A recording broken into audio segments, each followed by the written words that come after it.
سهلا عندما جعلته سهلا وأنت تجعل الحزن والصعب إذا شئت سهلا ولا حول ولا قوة إلا بالله العلي العظيم أما بعد.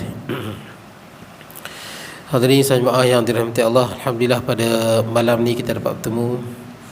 Tuan-tuan mau sihat tu? Kenapa malam ni ramai sangat Oh, jangan tak apa. Tak apa. Baik. Kemudian kita tengok, kita berhenti berkenaan dengan Yasir. Penyiksaan yang diterima oleh sahabat Nabi SAW. Jadi bila masuk Islam maka dia diseksa. Jadi ingat, orang yang bawa kebenaran ni dia bukanlah diterima dengan mudah. Yang pertama kerana nafsu manusia, nafsu yang ada pada diri manusia dan sifat manusia yang berbagai-bagai. Yang kedua adalah kerana syaitan yang duk hasut orang untuk menentang ajaran para Nabi. Jadi kita berhenti di Yasir, betul tak? Yasir, siksaan kepada Yasir. Siapa Yasir ni? Bapa kepada Ammar bin Yasir. Ammar, Yasir, mak dia Sumayyah. Jadi Yasir ni ayah Ammar, Sumayyah mak kepada Ammar. Suami isteri lah. Yasir, isteri dia Sumayyah. Baik, qala musannifu rahimahullahu ta'ala wa nafa'ana bi ulumi fid darain, kata pengarang. Jadi Ammar bin Yasir ni, mereka ni dari Bani Makhzum, anak cucu Makhzum, sama dengan Abu Jahal. Kita dah sebut dah, mereka kepala-kepala suku ni, mereka akan seksa siapa yang masuk Islam di kalangan mereka. Macam Bani Makhzum ni, kepala mereka adalah Abu Jahal. Jadi mana daripada kalangan Abu Jahal, Bani Makhzum yang masuk Islam, Abu Jahal akan ambil peranan seksa dia. Baik. Yasir meninggal dunia dalam siksaan ke atas keluarganya itu. Yasir syahid. Kemudian manakala isterinya Sumayyah telah ditikam oleh Abu Jahal dengan menggunakan tombak dan meninggal dunia. Tikam ni dia tak sebut, bukan tikam je ni. Tikam maknanya daripada kemaluan. Sula. Daripada kemaluan Sumayyah tu Abu Jahal tikam sampai keluar ke mulut. Sula. Kalau orang lelaki daripada dubur, orang perempuan kadang-kadang daripada kemaluan dia tu, dia tikam terus sampai ke atas. Memang kejam lah tuan-tuan, bunuh macam tu kan. Memang kejam lah. Sakit lah tuan-tuan, sebelum nak mati tu sakit sungguh lah. Itu ada riwayat mengatakan sebab itulah Nabi panggil Abu Jahal ni Abu Jahal. Ada riwayat. Ada sebagai riwayat kata Nabi panggil Abu Jahal ni sebab dia dengar Al-Quran dan dia yakin Quran tu betul, tapi dia tak masuk Islam. Nabi panggil Abu Jahal. Ada riwayat kata sebab ni. Orang Arab panggil Abu Jahal bukan Abu Jahal. Orang Arab panggil dia Abul Hakam, bapa kebijaksanaan. Memang Abu Jahal pandai. Abu Jahal orang yang pandai politik, pandai bahasa Arab, pandai menulis, pandai membaca, pandai banyak benda lah tuan-tuan Abu Jahal ni. Tu orang Arab panggil dia Abul Hakam, bapa kebijaksanaan. Tapi Nabi panggil dia Abu Jahal, bapa kebodohan. Ya, bab dunia dia pandai, tapi bab akhirat, bab adab dia sangat jahat. Macam orang Yahudi ya. Orang Yahudi saya akui pandai. Bab ekonomi, bab politik, bab tipu daya, tapi bab akhirat, bab adab dia bukan orang yang pandai ya. Abu Jahal, orang yang bodoh, bapa kebodohan. Baik, dia adalah wanita pertama dalam Islam yang telah mati syahid. Itu yang ada lagu Sumayyah tu. Sumayyah kan, orang duk nyanyi. Dia orang yang pertama mati syahid. Sedangkan Yasir yang masih hidup terus diseksa. Bukan Yasir sebenarnya, Ammar ni silap. Buku saya Ammar. Ayah dia syahid dah. Mak dia pun Sumayyah dah syahid dah. Tinggal Ammar. Ammar yang masih hidup terus diseksa tanpa belas kasihan lagi. Seketul batu yang panas diletakkan di atas dadanya dan sebahagian tubuhnya yang lain dibenamkan di dalam pasir yang panas membara. Seksa tuan-tuan. Tuan-tuan pernah di Arab kalau panas tuan-tuan. Panas yang amat-amat. Saya pernah duduk di Qatar, panas dia sampai 50 lebih. Kat kereta tu dia ada kan. Sampai saya duduk di Qatar sekejap tu, kalau kereta kita pergi sana, aircon takkan sejuk. Aircon kita takkan sejuk. Aircon kereta di Qatar memang dia ada tambah satu lagi alat bagi kuat. Tidak, dia takkan sejuk. Sebab suhu di sana masa saya duduk tu ada 50, 53, 54 darjah Celsius. Panas. Cuma panas dia panas krim. Jadi dia tak teruk sangat lah. Bukanlah tak teruk, kalau dia 50 tu panas basah lagi cepat mati lah. Macam kita kalau panaskan berpeluh. Arab tak, dia panas tapi tak peluh. Dia panas tapi tak berlengah. Itu saya bila panas berheran badan tak peluh. Dia panas kering. Kita panas kan berlengah kan. Tu kita di Arab, seminggu tak mandi tak busuk. Seminggu tak mandi sebab badan tu tak berlengah. Dia panas kering. Cuba kita tuan-tuan tak mandi seminggu. Oh busuk. Arab lain. Dia panas kering. Tapi panas Saya turun daripada University of Qatar tu, nak pergi ke masjid tepi tu.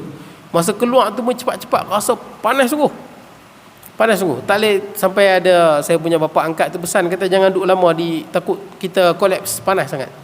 Jadi tuan-tuan boleh tengok bagaimana panasnya di Arab. Di barat pun masa panas sangat-sangat, kadang-kadang sampai bumper kereta cayang, jatuh.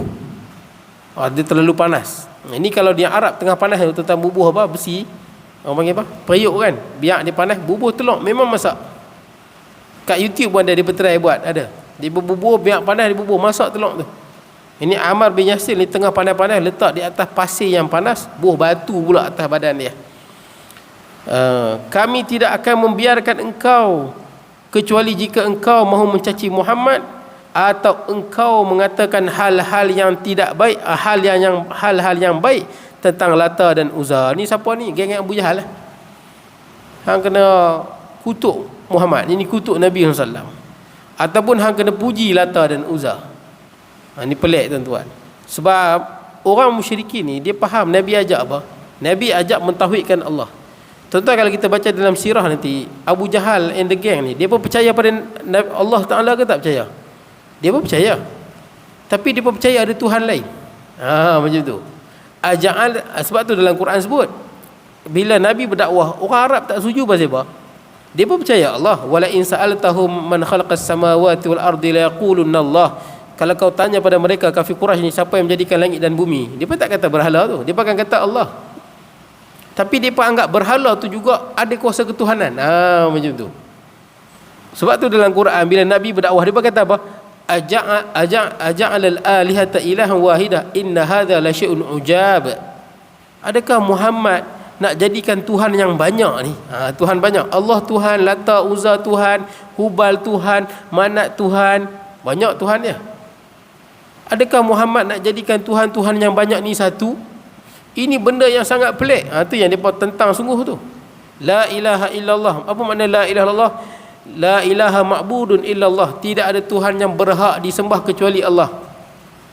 Tak ada yang lain. Jangan pergi doa dekat selain pada Allah Subhanahu Wa Taala. Maknanya dia benda yang khusus bagi Allah. Contohnya semayang, ibadah, doa, hanya ditujukan pada Allah Ta'ala sahaja. Baik. Kemudian, dengan terpaksa Ammar telah memenuhi permintaan mereka dan dia telah dilepaskan. Dia terpaksa. Mak dia tak sebut, ayah dia tak sebut, sampai kedua-duanya mati syahid. Ini antara syahid besar, syahid yang besar. Setelah itu dia telah menemui Nabi SAW sambil menangis dan meminta ampun. Lalu turunlah ayat tentang dirinya. Menangis Ammar bin Yasir, menangis jumpa Nabi SAW. Sebab sedih, dia terpaksa cakap dia nak selamatkan diri dia. Sebab dia sangka dia dah binasa lah. Dia terpaksa sebut perkataan kufur untuk dilepaskan. Lalu turunlah ayat berkenaan dirinya. Surah Al-Nahl ayat 106. A'udzubillahi minasyaitonirrajim. Man kafara billahi min ba'di imanihi illa man ukriha wa qalbuhu mutmainnun bil iman. Barang siapa yang kafir kepada Allah sesudah dia beriman, dia mendapat kemurkaan Allah Ta'ala, kecuali orang yang dipaksa kafir padahal dirinya tetap tenang dalam beriman. Makna dia tak apa, dimaafkan. Ketika ni lah boleh tuan-tuan. Sebab tu kita kalau dipaksakan, macam saudara Islam kita yang berada di India, di China, dibunuh lah ni lah. Di Islam di India banyak dibunuh. Malah dipaksakan, sebut dipaksa murtad. Sama umat Islam di China, puasa pun tak boleh. Dia pun dipaksa. Kalau kufur, lepas. Tapi kalau dia kekal dengan iman, dia pun dibunuh. Sama dengan cerita ni. Ayah kepada Ammar bin Yasir, yakni Yasir, dia tak ucap sehingga dia dibunuh. Sumayyah tak ucap sehingga dia dibunuh. Tapi Ammar ucap, dimaafkan. Yang mana satu tuan-tuan? Dia disebut dalam hadis. Barang siapa yang dipaksa macam tu, dipaksa, dia tak mau ucap, kalau dia dibunuh, nanti di akhirat syurga dia dekat dengan Nabi SAW. Mati syahid makna dia. Itu yang paling hebat. Tapi kalau siapa yang ucap dalam keadaan hati dia tak redha, dia dimaafkan. Jelas lah, dia dimaafkan. Tapi jaga-jaga tuan-tuan, kadang-kadang orang kafir ni dia pandai, orang kafir ni pandai tuan-tuan, dia nak memperdayakan. Dalam isu ni kalau tuan-tuan ingat sikit kisah pada ketika mana kerajaan khilafah Islamiyah, ada 4 orang tentera Islam yang ditawan. 4 orang ditawan. Bila ditawan, dibawa di hadapan Maharaja Rom. Maharaja Rom bawa, dan Maharaja Rom tawarkan pada mereka 4 orang ni, kalau hampa masuk Kristian, ditawarkan ni, kalau masuk Kristian boleh kahwin dengan anak aku, anak dia. Tuan-tuan tahu Rom ni orang putih lah tuan-tuan, orang putih. Setengah orang Arab ni disuka orang putih yang rambut apa, blonde rambut apa, rambut apa tu, perang tu. Ada setengah orang disuka rambut perang tu, panggil Bani Asfar, suku rambut perang. Dia bila sebut Rom ni termasuk Rusia, Eropah, Amerika, semua Rom tu. Mak Saleh lah, kalau kita kata orang putih Mak Saleh, itu Rom lah tu, Bani Asfar.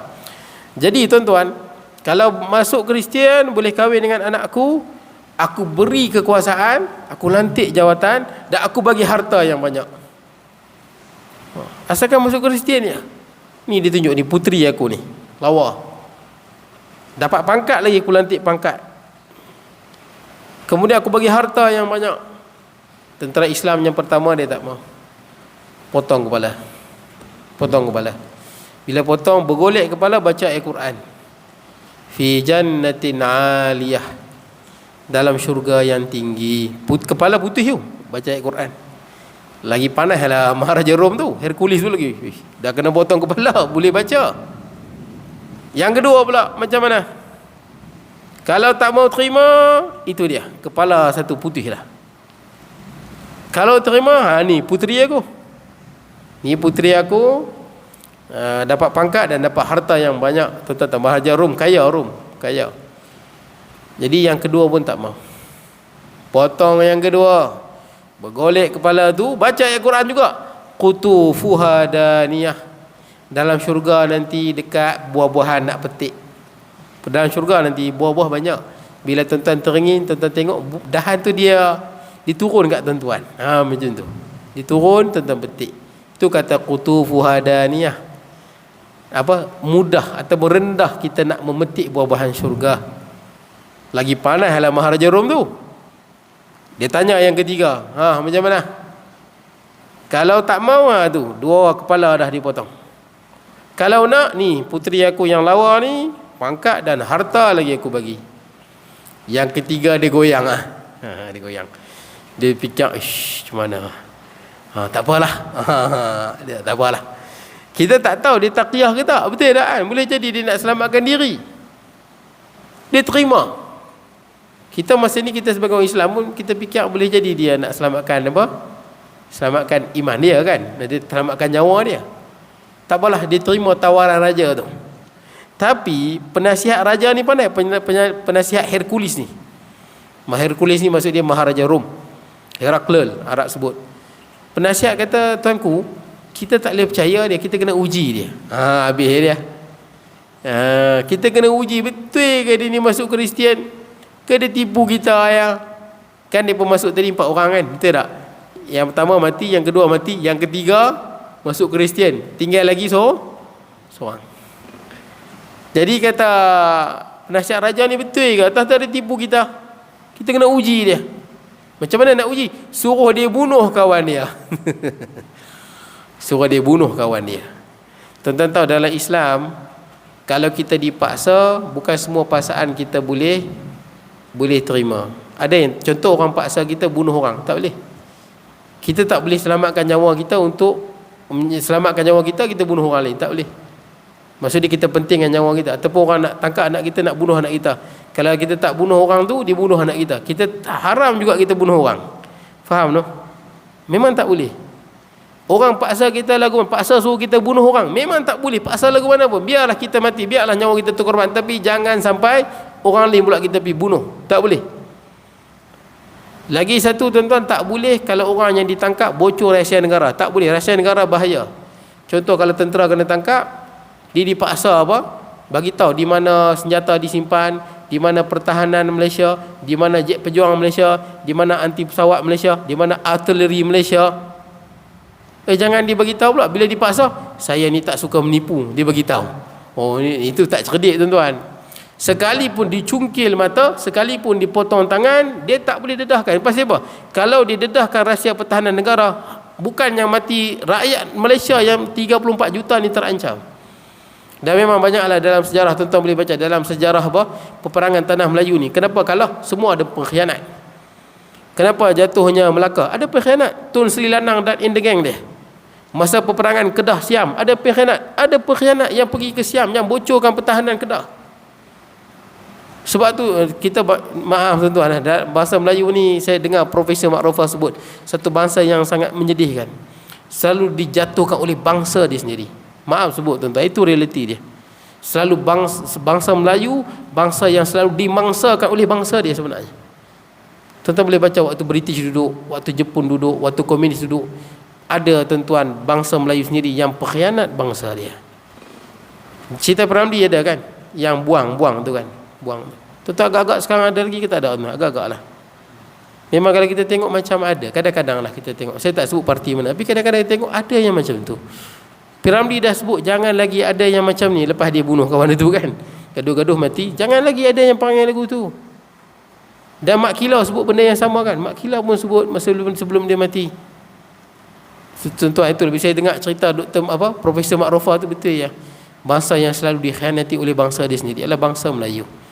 Boleh sebut Melayu ni tuan-tuan, semua tuan-tuan rumpun semua, tak kira Banjar ke, Bugis ke, Jawa ke, Minang ke, Melayu Kedah ke, Melayu Kelantan ke, Melayu Perak ke, Melayu mana-mana lah. Dia rumpun Melayu ni. Maaf lah, kadang-kadang mudah disogok untuk khianat bangsa dia sendiri. Baik. Jadi tuan-tuan, hak yang ketiga ni goyang lah. Macam mana? Dan ada setengah ulama tambah ni, setengah ulama kata tak boleh juga berzina. Ada ulama tambah, bukan sebagai ulama tambah. Sekalipun kita dipaksa berzina, kita dibunuh, tak boleh berzina. Tapi saya dengar Ustaz Zaidulus kata boleh, tapi masa saya mengaji dulu tak boleh. Sebab bila berzina, kita telah melahirkan satu nasab yang rosak. Boleh lah, rosak. Tapi ada sebagai ulama kata boleh, sebagai ulama kata tak boleh. Walaupun dipaksa berzina tak boleh, pasal merosakkan nasab. Okey, tak apa. Jadi tuan-tuan, yang bila dia diuji betul ke tak betul ni, kena bunuh kawan dia yang keempat. Kawan ni tak ni kita panggil apa? Dia tak ragu-ragu. Dia ambil pedang, dia pancung kepala kawan dia. Maknanya dia betul-betul lah tuan-tuan. Bila dia pancung kepala kawan dia, ini bukan main-main, dia betul-betul keluar pada Islam. Sebab lagu mana dipaksa kita tak boleh bunuh orang lain. Dia potong kepala kawan dia. Punyalah nak jadi apa? Nak dapat kahwin dengan isteri raja, nak dapat harta, nak dapat pangkat.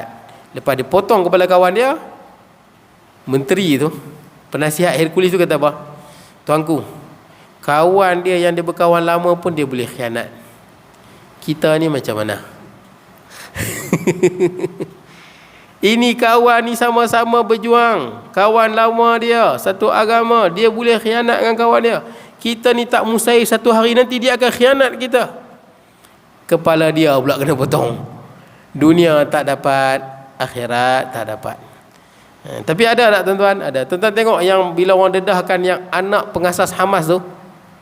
Anak pengasas Hamas, bapa dia salah seorang pengasas Hamas.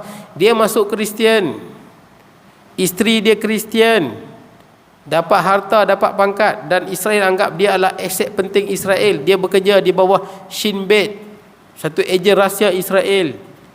Kerana dia lah tuan-tuan, apa nama dia? Hasan Yusuf ke? Saya lupa nama dia. Bukan, Mus'ab Yusuf. Mus'ab Yusuf nama dia. Mus'ab Yusuf nama dia. Nama dia Mus'ab. Boleh tuan-tuan, dia lepas dia masuk penjara Israel, dia terima tawaran Israel. Dia masuk, dia dalam apa, Palestin, dia menjadi apa? Tali barut tuan-tuan. Habis terbunuh pemimpin Hamas. Saya tengok, dan tuan-tuan tahu, bukan dia seorang pengkhianat, ramai lagi sebenarnya. Ramai lagi rakyat Palestin yang menjadi pengkhianat tali balut Israel. Ramai. Malah ada yang dalam tentera Israel pun ada. Israel dia mudah ya tuan-tuan. Bila saya baca, sebelum saya pernah baca perjuangan rakyat Palestin, Israel bagi apa? Dua ya. Perempuan dan harta. Dan kita tahu orang perempuan Israel ni kalau yang lawa betul. Sebab dia kan keturunan Nabi Yusuf. Nabi Yusuf ni kan lawa, handsome orang dia. Jadi depa kalau yang lawa lah, ada gak yang tak lawa tuan-tuan, tapi kalau yang lawa sungguh. Dia bagi perempuan bagi duit, itu saja, mudah aja, betul tak? Bagi perempuan yang lawa sikit bagi duit. Dan sekarang ni dia ada di luar kan, dia ada di luar. Dan tuan-tuan tahu sekarang ni, walaupun saya agak pelik lah bila media mengatakan Hamas menang dan sebagainya, sebenarnya sekarang ni Gaza dah mula tentera Israel dah masuk. Penduduk yang utara dah dipaksa ke selatan. Hamas dah masuk. Cumanya daripada kereta kebal yang banyak, berapa biji yang dimusnahkan. Tapi daripada masuk sebenarnya, daripada masuk ke dalam Gaza. Perang daripada utara perang, di tengah pun perang, dan di tepi pun perang. Jadi sebenarnya sekarang ni dah mati pun 11,000 lebih dah. Yang dah syahid 11,000 lebih. Negara Arab tak buat apa. Nak harap pada Hizbullah dan Iran. Hizbullah dan Iran tak ada guna langsung tuan-tuan. Maaf saya sebut kalau ada orang minat. Saya tahu orang disebut. Daripada dulu lagi tuan-tuan, dalam peperangan dia cakap saja. Betul, dia cakap saja. Iran dengan Hizbullah dia cakap saja. Hizbullah dia ada perang dengan Israel 2008, tapi perang main-main je tuan-tuan, perang olok-olok. Adalah yang mati sikit tentera Israel dengan Hizbullah. Bukan perang sungguh-sungguh, bukan macam perang Iraq dengan Amerika tu. Sebab tu saya sebenarnya ragu-ragu tuan-tuan, Iran dengan Israel ni saya agak ragu-ragu. Daripada dulu gitu tuan-tuan, dia pun macam kalau tembak roket tembak sikit-sikit dia. Malah saya dengar ada satu tentera Malaysia yang pernah menjadi pengaman di Lebanon, dia cerita Hizbullah ni bila dia nak tembak Israel, dia akan pilih perkampungan ahli sunnah wal jamaah. Dia duduk kampung tu, dia tembak roket, lepas tu dia lari. Tuan-tuan tahu negara-negara canggih ni, bila kita duduk di mana-mana kita tembak roket, dia pun dapat trace daripada parameter mana. Lepas dia lancar roket, dia pun lari. Nanti bila datang jet F-16 tentera Israel, dia pergi bom habis perkampungan ahli sunnah. Yang mati ahli sunnah wal jamaah. Sebab tu pengalaman saya lah tuan-tuan, sejauh yang saya baca sejarah, saya mengajak sirah banyak tempat, mustahil Syiah akan membantu tuan-tuan. Mustahil, sangat mustahil. Tapi dia kecam je, saya tak nafi dia kecam bla bla bla bla. Tuan-tuan, saya tak nafi. Sebab tuan-tuan ingat balik ketika mana Salahuddin Al-Ayyubi nak bebaskan Masjid Al-Aqsa kan daripada Kristian. Dia tak dapat bebaskan sebab dia tengok tepi Palestin Syiah Fatimiyah Mesir. Dia pun macam berkawan. Luar macam bermusuh, tapi macam berkawan. Sebab tu dia tengok tak boleh bebaskan Masjid Al-Aqsa selagi tak jatuhkan Syiah Fatimiyah yang duduk di samping Masjid Al-Aqsa. Sebab Syiah tak usaha langsung tuan-tuan. Syiah tak perang langsung nak bebaskan Palestin. Apa Salahuddin Ayyubi buat? Perintah daripada Nuruddin Az-Zenki kita, jatuhkan dulu Syiah Fatimiyah. Tu yang dia main serang Mesir dulu. Dia main masuk tentera dia ke Mesir. Dan tu yang habis tamatnya kerajaan Syiah Fatimiyah di Mesir. Kenapa tamat? Di bawah kuasa Salahuddin Ayyubi. Dia jatuh tuan-tuan. Kemudian dia satukan umat Islam. Baru dia satukan umat Islam. Dia macam duri dalam daging tuan-tuan dia ni. Zahir nampak macam semangat betul kan, bla bla bla, pumpang bergoncang dunia tuan-tuan. Dah dia satukan umat Islam, baru bergerak pi bebaskan Palestin. Malah kalau tuan-tuan baca dalam sirah, ketika mana Salahuddin Ayyubi nak pi bebaskan Palestin, dah sampai di Palestin, depa buat pemberontakan di Mesir. Waktu malam, puak-puak Syiah ni buat pemberontakan. Dia pergi ketuk pintu. Bangkitlah wahai anak Ali, anak Husain, anak Fatimah, depa guna nama-nama ahli bait. Tapi siapa pun tak layan. Orang dah duduk bawah kerajaan ni pun, orang tak suka. Kenapa tak suka? Banyak kepura-puraan. Sembang banyak. Sembang hebat tuan-tuan, tapi tindakan tak ada. Biasanya Syiah memang macam tu. Sembang pumpang, tindakan tak ada. Tak ada apa hasil yang kita nampak. Baik. Jadi ada orang tanya saya sikit tuan-tuan tentang perang Israel ni. Dia tanya saya, dia kata, adakah peperangan ini kehancuran bagi Israel? Tuan-tuan, kalau tuan-tuan tahu, perang ni banyak kali dah. Perang banyak. Daripada 1948, 1967, 1973, 2 tahun 1987, intifadah yang pertama, 2 tahun 2000 intifadah yang kedua, intifadah yang pertama. Rakyat Palestin bangkit semua tuan-tuan. Buat tunjuk perasaan. Intifadah yang pertama daripada lebih kurang dalam 6 tahun. 1987 sampai 1993 yang terkorban 2000 tuan-tuan. 2000 rakyat Palestin yang terkorban. Intifadah yang kedua apabila Ariel Sharon dengan 3000 tentera dia masuk dalam Masjid Al-Aqsa pakai kasut, maka bangkit rakyat Palestin bangkit. buat tunjuk perasaan besar-besaran seluruh Israel tu. Sampai Israel terpaksa buat tembok kan, dia buat tembok pemisah yang selama 4 tahun setengah yang terkorban 3,400 penduduk Palestin yang ditembak. Kemudian perang, banyak perang tuan-tuan, 2014, 2016, 2017, perang banyak kali lah. Ini bukan perang kali pertama. Cuma perang ni dia pelik sikit sebab Hamas mula serang dulu. Biasanya kerana provokasi Israel yang serang dulu, baru Hamas bertindak balas. Jadi dia tanya saya, sebab banyak kita sekarang ni, saya pun harap kalau boleh kita nak Israel tu hancur esok, betul tak? Kalau boleh malam ni hancur terus Israel. Itu harapan kita tuan-tuan. Tapi dia tanya saya, dia sangat tinggi harapan dia. Dia anggap apa? Dia harap peperangan inilah tanda kehancuran Israel. Dia tanya saya sebut kat tuan-tuan yang saya bagi cerita Palestin di KWSP Taiping tu. Dia punya ketua KWSP Taiping, dia ketua lah di situ. Dia tanya saya soalan tu lah. Saya kata tak. Dia agak sedih muka dia. Sebab kita kena tengok realiti. Tuan-tuan, yang pertama, Masjid Al-Aqsa ni bukan milik rakyat Palestin, bukan tanggungjawab rakyat Palestin. Dia tanggungjawab seluruh umat Islam. Tanggungjawab kemenangan di Masjid Al-Aqsa adalah kemenangan umat Islam keseluruhannya. Sekarang ni umat Islam macam mana? Cuba tengok. Macam mana keadaan kita? Terutamanya pemimpin-pemimpin Arab, tuan-tuan. Sebab apa saya kata pemimpin Arab? Sebab Nabi SAW dilahirkan daripada bangsa Arab. Memang jatuh bangun Islam, tuan-tuan, memang dia tengok bangsa Arab, tuan-tuan, daripada dulu lagi. Dia bangsa Arab memainkan peranan yang cukup penting, tuan-tuan, jatuh bangun bangsa umat Islam. Hatta kita Malaysia, Indonesia, tuan-tuan, macam mana kita Islam? Teori yang paling kuat kerana pedagang-pedagang daripada Arab. Pengaruh mereka sangat besar. Islam sampai di India, sampai di China, bangsa Arab, sampai di Eropah, bangsa Arab yang bawa. Bangsa Arab memainkan peranan yang cukup penting, tuan-tuan, dalam penyebaran Islam kerana Nabi Muhammad SAW daripada bangsa Arab. Kita tahu kan, Nabi Ibrahim dia ada 2 anak. Nabi Ismail dapatnya Nabi, daripada Nabi Ismail jadi Nabi Muhammad SAW, jadi bangsa Arab sekarang. Bangsa Arab sekarang kebanyakannya keturunan Nabi Ismail.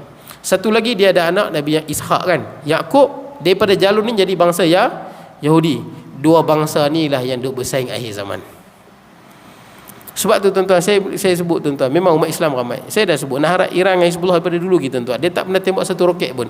Yang pernah tembak Israel, Iraq pernah tembak dengan Scud, pernah sampai. Sebab tu Saddam Hussein dijatuhkan, sebab dia pernah tembak Scud ke Israel. Sebab tu bila matinya Saddam Hussein, orang Arab dulu orang benci Saddam Hussein. Bila mati Saddam Hussein, baru orang Arab tahu Saddam Hussein tu wira sebenarnya. Dia bukan jenis sembang macam Iran dengan Hizbullah. Dia memang sembang dan dia buat. Jadi tuan-tuan, tak apalah. Saya kata kat dia, sebab saya kata tengok bangsa Arab, saya kata macam mana? Tengok umat Islam sekarang macam mana? Bagaimana kita amalkan Islam?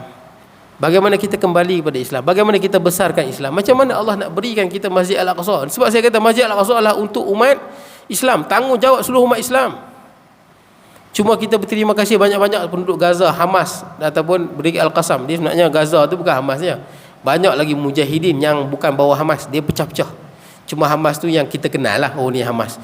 Banyak lagi mujahidin yang tak dikenali. Ada yang ada nama Jihad Islami dan ada yang tak ada nama pun ada. Dia pun berpecah-pecah. Semua ada senjata, tuan-tuan. Sekarang ni dia pun berjihad habis-habisan. Dan nak ceritanya, tuan-tuan, saya bagi tahu macam tu kat dia, sedih dia, tuan-tuan. Dia dengar macam tu, dia termenung, dia kata macam tu. Teruk lagi lah kita, ustaz ini, ustaz. Realiti umat Islam macam mana? Kembali pada Islam balik, betul tak? Tanggungjawab semua. Baik. Saya harap peperangan ni tamat lah, betul tak? Kalau sekarang ni, sebab saya dah sebut kat dia dah. Saya kata kat dia, negara Arab pernah tak serang Israel? Pernah. 1973. Bukan serang kecil, serang habis-habisan.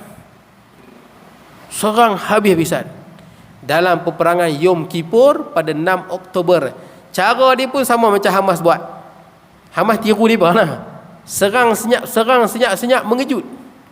Pada hari Sabtu, sebab orang Yahudi cuti hari Sabtu. Dia rehat. Negara Syria, Mesir dan Jordan. Mesir mengerahkan 80,000 tentera dia dan ribuan kereta kebai. Banyak orang, tuan-tuan. Dan jet pejuang. Syria pun sama dengan jet pejuang kereta kebal. Jordan pun sama dengan jet pejuang kereta kebal. Ni Mesir kot sini, Jordan kot sini, Syria kot sini. Attack terus. Mesir dengan 80,000 tentera dia. Syria berapa puluh ribu saya tak ingat tentera dia. Jordan pun beribu-ribu tentera dia. Depa serang mengejut. Tuan-tuan boleh tengok video pun ada bagaimana tentera Mesir melintasi terusan Suez. Senjata macam mana? Senjata Arab Saudi belanjakan duit lebih 1 bilion tuan-tuan. Lebih 1 bilion USD. Arab Saudi beli senjata yang paling canggih yang Soviet Union ada. Ini Rusia ada. Paling canggih Rusia ada kereta kebal, radar, anti pesawat yang paling canggih Arab Saudi beli. Bagi semua kat negara tu. Arab Saudi dia sebab kenapa Arab Saudi dia tak duduk di samping tu?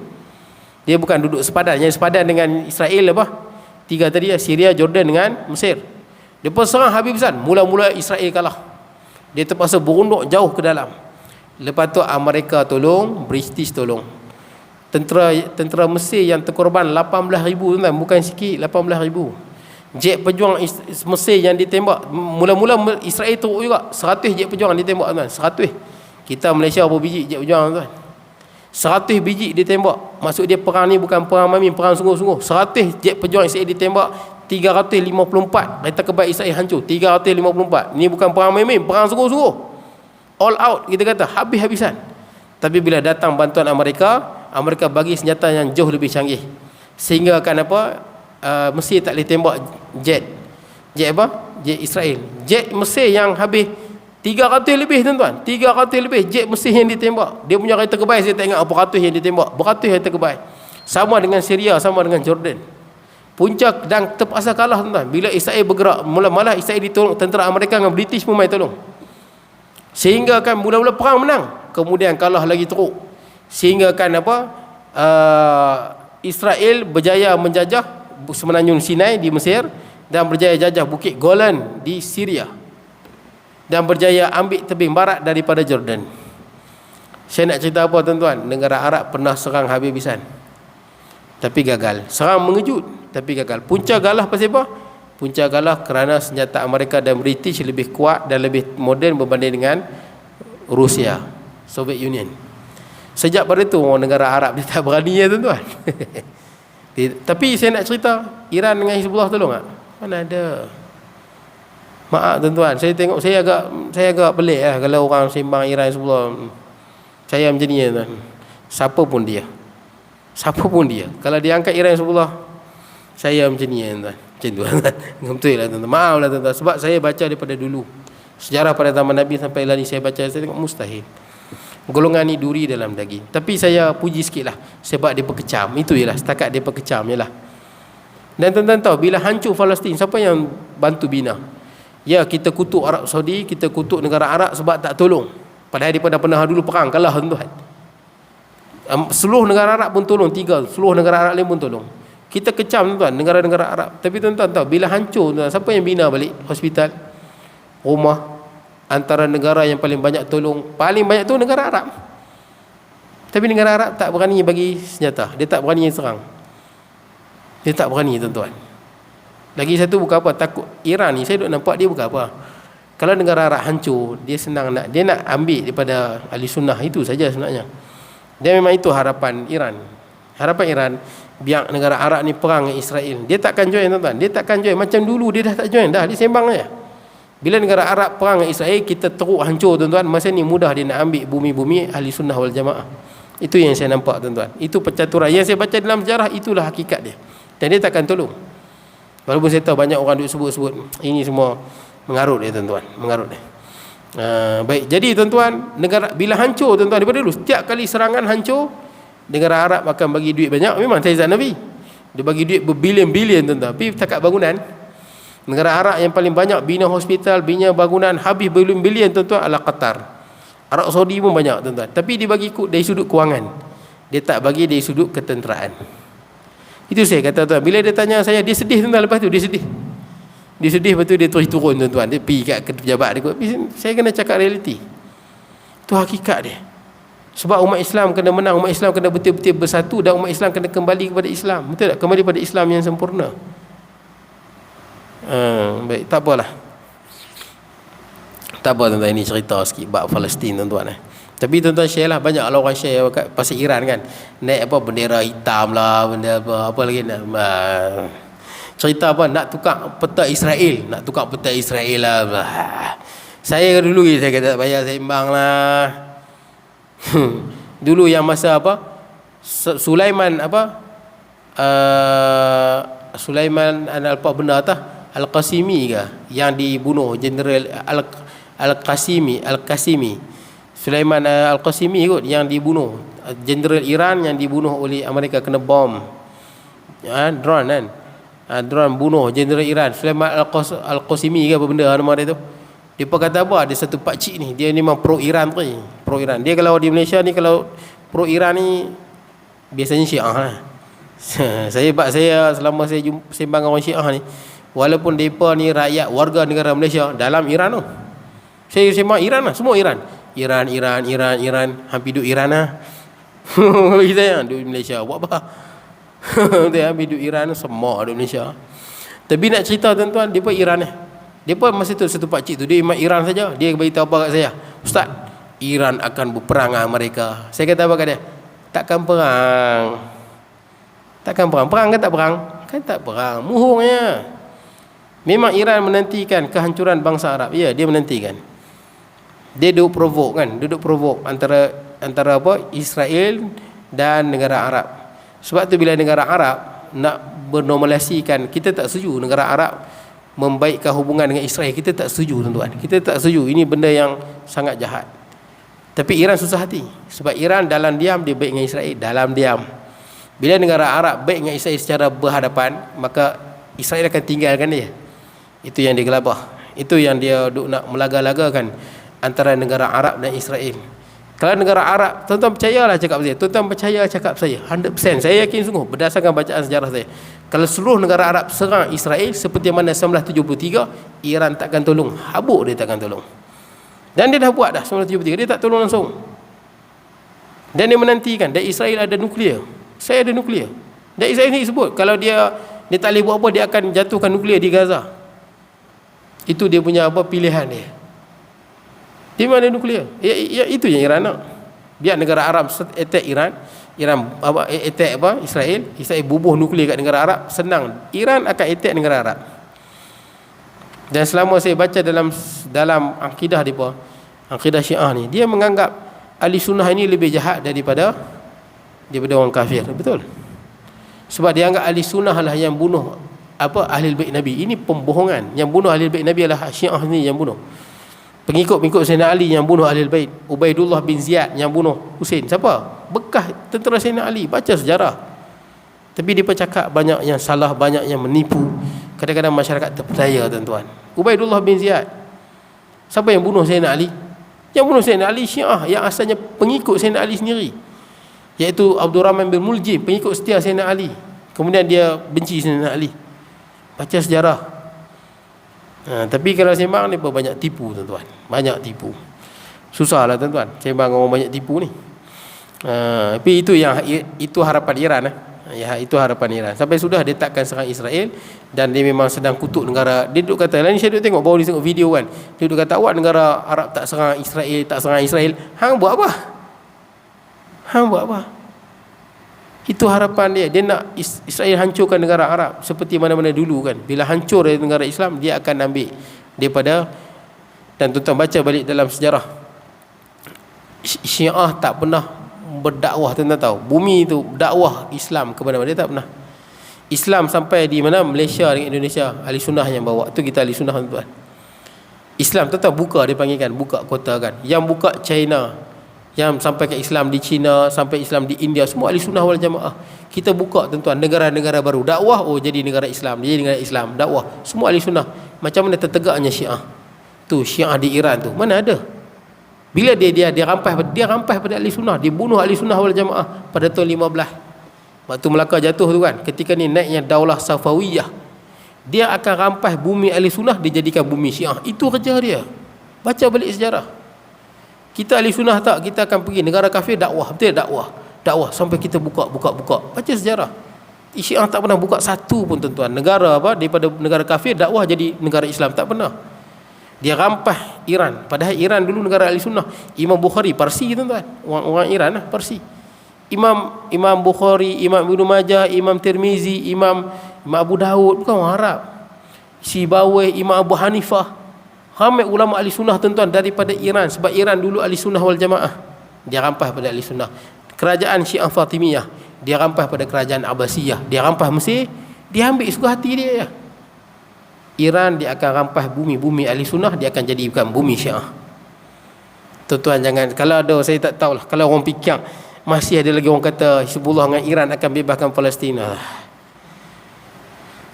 Macam tu tuan-tuan, teruk sangat ni. Memang teruk itulah. Tapi kalau sekadar puji dikecam, saya terpujilah dikecam. Setakat kecam tapi saya tak percaya langsung. 108% tuan-tuan. 8% SST tuan-tuan. Saya tak percaya langsung tuan-tuan. Tolong jangan duk share Iran apa semua mengarut tuan-tuan. Depa hanya nak sebarkan akidah depa supaya boleh menguasai negara Ahlussunnah wal Jamaah. Baik tuan-tuan, kemudian Abu Fakihah atau nama sebenarnya Aflah adalah seorang hamba Bani Abdiddar. Kedua kakinya telah diikat dengan kuat lalu dia diseret di atas tanah. Kaki diikat, lepas tu diseret. Biasanya depa ikat kaki, depa naik kuda. Jadi seret memang habis tuan-tuan, calak habis badan ni, muka habis. Khabbab bin Al-Arat adalah hamba milik Ummu Ammar binti Sibak Al-Khuzaiyah yang juga telah mendapat penyiksaan yang menyakitkan. Mereka telah mencengkam rambutnya lalu menariknya dengan tarikan yang keras dan membelikkan tali di lehernya dan menelentangnya ke tanah hingga berapa kali di atas pasir yang menyengat. Kemudian mereka meletakkan sebuah batu besar di atas tubuhnya hingga dia tidak mampu berdiri lagi. Teruk lah tuan-tuan, tengah-tengah panas kan. Teruk satu, batu malu lagi tuan-tuan kan, buat depan orang. Zinnirah, saya dengar lagu kan, Zinnirah. Ada lagu kumpulan apa tahu Zinnirah kan. Kumpulan intim kot. Zinnirah. Nahdiyah dan kedua putrinya serta Ummu Ubais adalah hamba-hamba sahaya yang telah masuk Islam. Orang-orang musyrik telah mengetahui hal ini lalu menimpakan berbagai penyiksaan seperti yang dialami oleh mereka yang lain. Seorang hamba wanita milik Bani Muammal, iaitu salah satu suku di kalangan Bani Adi. Bani Adi apa? Sayyidina Umar radhiyallahu anhu. Sayyidina Umar Bani Adi. Baik. Juga telah mendapat siksaan yang keras. Umar bin Al-Khattab yang ketika itu seorang yang musyrik telah memukulnya berkali-kali. Sayyidina Umar dia lambat sikit masuk Islam. Sayyidina Umar radhiyallahu an, dia sebelum ni dia belum masuk Islam, dia lambat sikit masuk Islam. Sayyidina Umar ni dia orang yang jahil tentang Islam pada peringkat permulaan. Dia menentang Nabi pasal dia tak tahu Islam tu apa. Ni orang yang kita panggil apa? Dia salah, dia melakukan kejahatan kerana apa? Kerana dia jahil. Dia tak tahu. Sebab tu dia buat jahat pasal dia tak tahu. Dia ni orang yang kita panggil apa? Dia bahasa Arab panggil insaf. Kita kena ada insaf dalam hati. Apa ni insaf? Insaf ni maksud dia, kalau kita tahu kita salah, kita berubahlah. Memang kena ada dalam jiwa. Sayyidina Umar ni orang yang insaf. Kita tahu benda ni salah, kita berubah. Jangan sikap keras hati dan kepala. Sayyidina Umar ni kena ada insaf dalam hati. Kita tahu benda ni salah. Betul juga bini aku tegak ni. Kena ada macam tu. Kadang-kadang kita sebagai suami, bila-bila tegur, fahamkan tahu apa. Tapi kadang-kadang kita kena fikir juga tuan-tuan, kena fikir betul juga lah. Kadang-kadang lah insaf balik. Kadang-kadang mungkin orang yang tegur kita, adik kita ke, kadang-kadang kita kena dengar kan, betul juga kot, mungkin aku salah kot. Kena ada insaf. Dalam hati tu ada rendah diri tuan-tuan. Sayyidina Umar ni dia ada insaf. Cuma dia buat jahat ni pasal dia jahil, dia tak tahu. Baik. Jika budak itu terhoyong-hayang ni, Sayyidina Umar pukul dia. Dia masuk Islam, pukul dia sampai budak tu terhoyong-hayang. Peninglah tuan-tuan. Maka Umar berkata, aku tidak akan membiarkanmu hingga terus terhoyong-hayang. Dia tak akan biar, dia tibai lagi tuan-tuan. Terhoyong dia tibai lagi. Teruklah tuan-tuan, Sayyidina Umar tibai dia. Sebab tu Sayyidina Umar masuk Islam senang Bila dia dengar adik dia, kan dia pukul adik dia. Sayyidina Umar ni besar badan dia. Sahabat Nabi yang badan besar ada dua. Sayyidina Umar dengan Hamzah, tinggi lebih 2 meter. Sayyidina Umar dengan Hamzah kalau naik keldai, lepas kaki tu kena ke jalan. Sebab tu bila dia seret lepas kaki, dia akan jadi 2 garis. Dia pun duduk atas kaldai besar. Sama dengan Sayyidina Hamzah, badan dia besar ragam. Sebab tu Sayyidina Umar masuk Islam, sebab dia tahu adik dia nama Fatimah. Fatimah binti Al-Khattab masuk Islam dengan suami dia. Suami dia apa nama? Dijamin syurga kat tu, Sa'id bin Zaid. Sayyidina Umar pergi pukul adik dia. Pukul adik dia yang Fatimah sampai berdarah. Lepas tu suami adik ipar dia lah nak tolong. Dia pegang adik ipar, dia pukul juga. Sayyidina Umar kuat, badan dia besar. Tapi bila dia tengok adik dia berdarah, kemudian dia tengok apa, dia kesian. Dia tengok kat adik dia ada surah Taha, ma anzalna al-Quran, ma anzalna alaika al-Quran litashqa illa tadhkiratan liman yakhsha. Sayyidina Umar baca tu sejuk hati dia. Pasal dia orang cerdik. Bila dia baca dia terkejut, dia tak tahu Islam tu apa. Dengan surah Taha dia masuk Islam. Itu kalau boleh macam itulah tuan-tuan. Kalau kita buat salah ni biar pasal kita tak tahu. Jangan jadi orang tahu benda tu salah buat. Sokong juga. Dah tahu memang nampak teruk, jahat, pelik tuan-tuan, sokong juga. Tak tahu tuan-tuan. Bagi mengurangkan beban sesaan terhadap umat Islam, Abu Bakar telah membeli semua hamba yang telah masuk Islam, seperti yang telah dilakukan terhadap Bilal dan Amir bin Fuhairah. Ini saya nak besar jasa Sayyidina Abu Bakar radhiyallahu anhu. Orang-orang musyrik telah mengikat sebahagian sahabat di tempat gembalaan unta dan lembu, lalu melemparkannya di atas padang pasir yang panas menyengat. Ada juga antara mereka yang telah dipakaikan dengan pakaian besi dan ditelentangkan di atas padang pasir yang panas. Masih ramai lagi yang telah diseksa, dan keadaan ini masih berterusan beberapa lama. Baik, jadi tuan-tuan, kenapa bagi pakai baju besi? Baju besi bila panas, bila buka tu isi kita melekat, sakit lah. Pakai tu biarkan panas, pakai sakit, bila dibuka ni tertanggai kulit. Oh sakit dah tuan-tuan, pedihnya amat-amat ni. Pedihnya amat-amat. Habis tuan-tuan. Akan datang Darul Arqam, betul ya? Darul Arqam. Saya mohon maaf tuan-tuan kalau ada kurangan dan sebagainya. Aqul qawli hadza wa astaghfirullah al-azim li wa lakum. Sa'il muslimina wa muslimat minna wal mu'minat. Bismillahirrahmanirrahim. Allahumma ij'al jam'ana hadza jam'an tafarruqan ba'da tafarruqan ma'suma wa la taj'al minna shaqiyyan wa la mahruman wa la mathuda wa sallallahu nabiyina Muhammad wa ala alihi wa sahbihi barik wa sallam. Alhamdulillah rabbil alamin.